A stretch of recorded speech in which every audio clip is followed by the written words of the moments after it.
ዛሬው ሚያዝያ 8 የምሽት ዜናዎቻችን በኦሮሚያ ክልል አርሲ ዞን ባሪስ ስብሰባ አልወጣህም በሚል ሁለት ሰዎችን ተኩሶ የገደለው ሚሊሻ 21 ዓመት ጽኑ እስራት ተፈረደበት።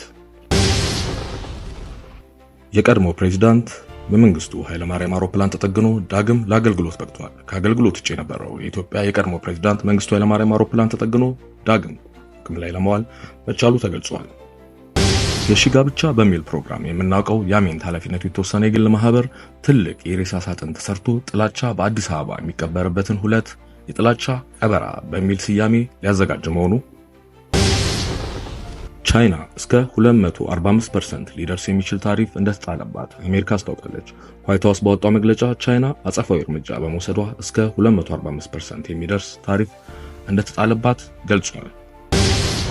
እንዲሁም ኢትዮጵያን ፕሪቬር በሚል የኢትዮጵያ አርማ የአዲስ አበባ ወጣቶችን በማሰባሰብና በማስተባበር አንድ የሆነ የአዲስ አበባን ወጣት በመፍጠር የአዲስ አበባ ወጣቶችን ተጠቃሚ ለማድረግ የሚንቀሳቀስ ቡድን በአዲስ አበባ መፈጠሩና እስካሁን ድረስ 2000 ወጣቶችን መዝግቦ ወደ ስራ ለመግባት የተንቀሳቀሰ መሆኑ፣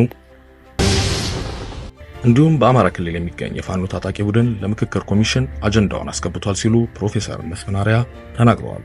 ይህ አጀንዳውን ያስገባው ቡድን ማን ነው ብሎ ከፋና ሚዲያ ለቀረበላቸው ጥያቄ ማንነቱን መግለጽ የሚችለው የቡድኑ ፍቃድ ሲሰጠን ብቻ ነው ሲሉ መናገራቸው ነው።